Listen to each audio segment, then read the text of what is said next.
নাঙ্গা তরোয়ার নিয়ে বিশ্ববীর মাথা কাটার জন্য বের হয়ে গেলেন। বনু জাহারা গোত্রের একটা লোক বলে, ওমর তুমি কোথায় যাও? ওমরে ফারুক বলেন, মুহাম্মাদের কল্লা কাটার জন্য যাচ্ছি। পড়েন নাউজুবিল্লাহ। ওমরে ফারুক তলোয়ার নিয়ে ছুটলেন, পাগলের মতো ছুটলেন, আর ধৈর্য ধারণ করতে পারেন না।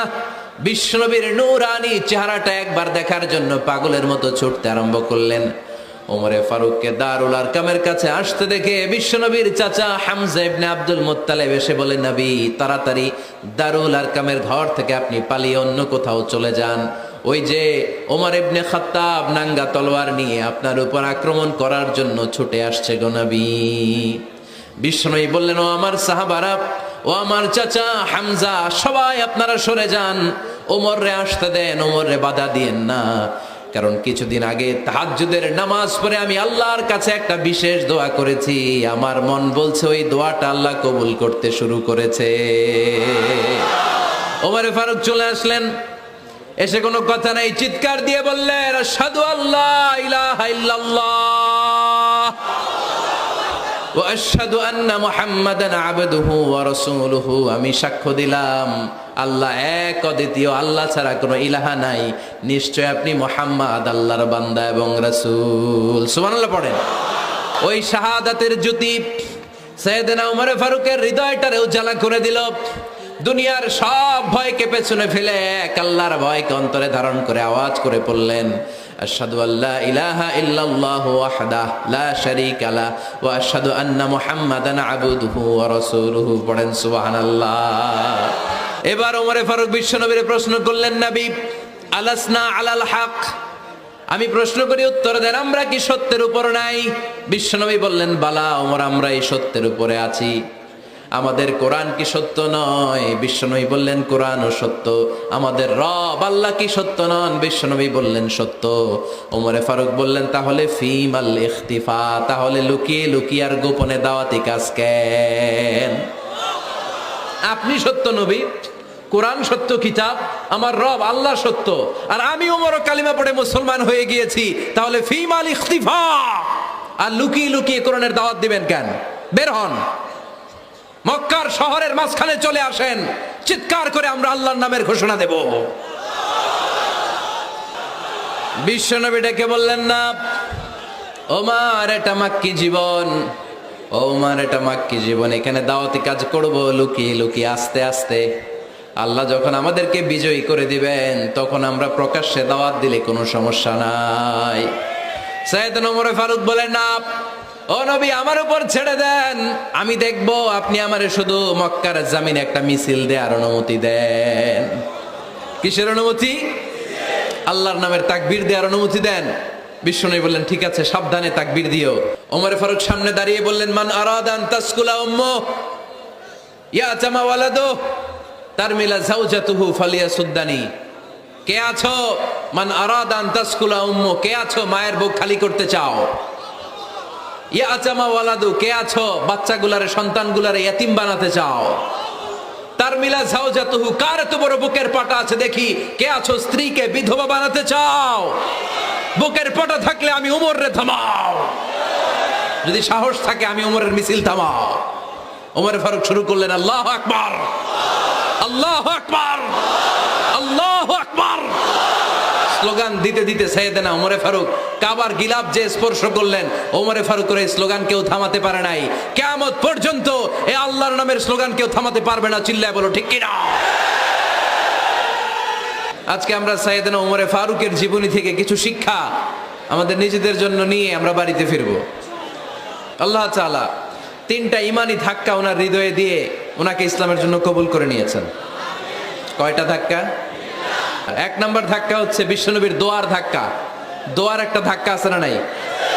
এটা বড় ধাক্কা, এটা ব্যালিস্টিক ক্ষেপণাস্ত্রের চেয়েও কড়া, মারাত্মক। মিসাইল হামলা করলে যেমনি লক্ষ্যবস্তু ভেদ করে, দোয়ার মতো দোয়া করলো দোয়া যে লক্ষ্যবস্তুতে আঘাত হানে, ঠিক কিনা? বিশ্বনবী দোয়া করলেন, আল্লাহুম্মা আইজ্জাল ইসলাম বিহাব্বির রাজুলাইনি ইলাইক।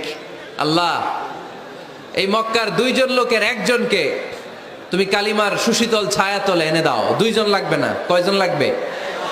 একজন। কারণ যুগ জামানা পাল্টে দিতে চাই না অনেকজন, এক মানুষই আনতে পারে জাতির জাগরণ। এক মানুষই বিপদকালে বাঁচায় কাফেলায়, ক্ষুদ্র ডিঙ্গি বাঁচায় জাহাজ অসীম দরিয়ায়। এজন্য জামানা পাল্টে দিতে লাগে কয়জন?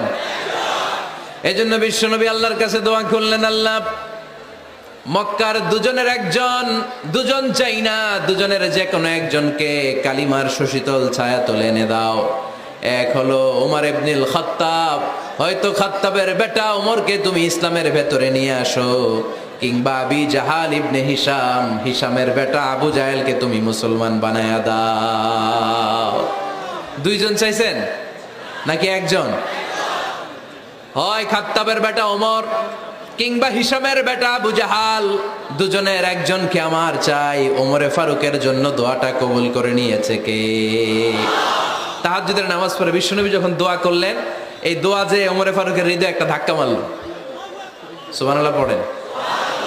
বিশ্বনবী দোয়া করলেন, আল্লাহ হয় ওমরে ফারুককে আপনি এনে দেন, অথবা আবু জাহেলের মনটারে নরম করে দেন।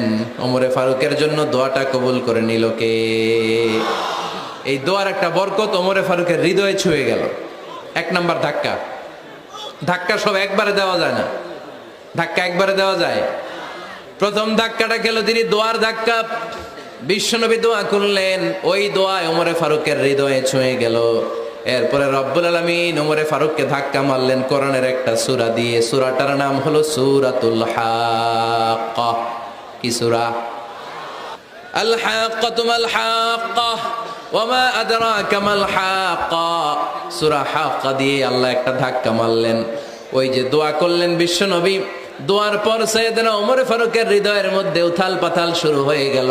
সব সময় লুকিয়ে লুকিয়ে বিশ্বনবীরে ফলো করে। বিশ্বনবী ডানে গেলে ওমরে ফারুক ডানে যায়, বিশ্বনবী বায়ে গেলে ওমরে ফারুক বায়ে যায়। বিশ্বনবী রাত্রিবেলা নামাজ পড়লে ওমরে ফারুক পেছনে লুকিয়ে লুকিয়ে বিশ্বনবীর কোরআন শুনে। বিশ্বনবী মসজিদুল হারামের পাশে দাঁড়িয়ে রাতের এশার সালাত আদায় করছিলেন। ওই টাইমে বিশ্বনবী সূরাতুল হাক্কা তেলাওয়াত করছিলেন। কোন সূরা? সূরাতুল হাক্কা বিশ্বনবী তেলাওয়াত করেছেন। ওমরে ফারুক মন্ত্রমুগ্ধ হয়ে বিশ্বনবীর কণ্ঠের তেলাওয়াত শুনে। বিশ্বনবীর তেলাওয়াতের কণ্ঠ আমাদের কণ্ঠের মতো নাকি? বিশ্বনবীর কণ্ঠ কারি বাসাদের কণ্ঠের মতো? আহমদ বিন ইউসুফের কণ্ঠের মতো? আমার নবীর কণ্ঠের সুরের ঝংকারের সাথে পৃথিবীর কোন কারি সাহেবের তুলনা চলবে? কত মধুর, কত সুন্দর, কত অসাধারণ তেলাওয়াত করতেন আমার বিশ্বনবী। একবার তেলাওয়াত শুনলে পাগল না হয়ে কেউ থাকতে পারতো না। বিশ্বনবী ওমরে ফারুককে দেখেন নাই। ওমরে ফারুক লুকিয়ে লুকিয়ে বিশ্বনবীরে ফলো করে। বিশ্বনবী এশার সালাতে সূরা হাক্কা তেলাওয়াত করতে আরম্ভ করলেন। তেলাওয়াত করতে করতে করতে করতে বিশ্বনবী সামনের দিকে যেতে লাগলেন। বিশ্বনবীর চমৎকার কণ্ঠের তেলাওয়াত শুনে ওমরে ফারুক মুগ্ধ হতে লাগলো। ওমরে ফারুক অবাক, কিরে এত সুন্দর শব্দের গাঁথনি, এত সুন্দর বাক্য, এত সুন্দর অন্তমিল, এত সুন্দর কথা, এটা কবিতার মতো লাগে। মনে হয় মোহাম্মদ কবি হয়ে গেছে, কাব্য প্রতিভা দিয়ে নিজেই কবিতা বানাইছে। ওমরে ফারুক যখন মনে মনে ভাবলেন এগুলো মনে হয় মোহাম্মদ কবিতা পড়ে, মোহাম্মদ মনে হয় কবি হয়ে গিয়েছে। ইন দ্য মিন টাইম বিশ্বনবী তেলাওয়াত করছিলেন সূরা হাক্কা থেকে, ওয়ামা হুয়া বিকাউলি শাইরিন কলিলাম মা তুমিনুন। এই আয়াতের অর্থ হলো এটা কোনো কবির বানানো কবিতা নয়, তোমরা অল্প সংখ্যক লোকই এই কোরআনের উপরে ঈমান আনো। সুবহানাল্লাহ পড়ে। বিশ্বনবী ওমরে ফারুককে দেখছে নাকি? কথা কয় না, দেখেছে না? বিশ্বনবীর মতো তেলাওয়াত করে যাচ্ছে। ওমর ফারুক যখন মনে করলেন কিরে এই কথাগুলো এত সুন্দর, তেলাওয়াত করছিলেন, কোইন্সিডেন্টলি দৈবাত মিলে গিয়েছে। ওই আয়াতের অর্থ ছিল এটা কোনো কবির বানানো কবিতা না, খুব অল্প সংখ্যকই তোমরা ঈমান আনো। এবার তো ওমর ফারুক আটকে উঠলেন, ঘটনা কি? আমি মনে মনে ভাবলাম মোহাম্মদ কবি, আর যেটা পড়তেছে এটা কবিতা, কিন্তু মোহাম্মদ আমার দেখেও নাই, কিন্তু বলতেছে এটা কবির বানানো কবিতা না। তাহলে মোহাম্মদ মনে হয় গণক হয়ে গেছে। কার মনে কি চলে না দেখেই বলতে পারে। নাউজুবিল্লাহ পড়বেন না? ওমর ফারুক এবার মনে মনে ভাবে মোহাম্মদ তাহলে কবি না, আগেরটা ভুল, ভুল ধারণা আমি করেছি। মোহাম্মদ কবি নয়, মোহাম্মদ হলো গণক। আওয়াজ করে পড়েন না আউযু বিল্লাহ। মুহাম্মদ মানুষের মনে কি চলে গণনা করে সব টের পেয়ে যায়।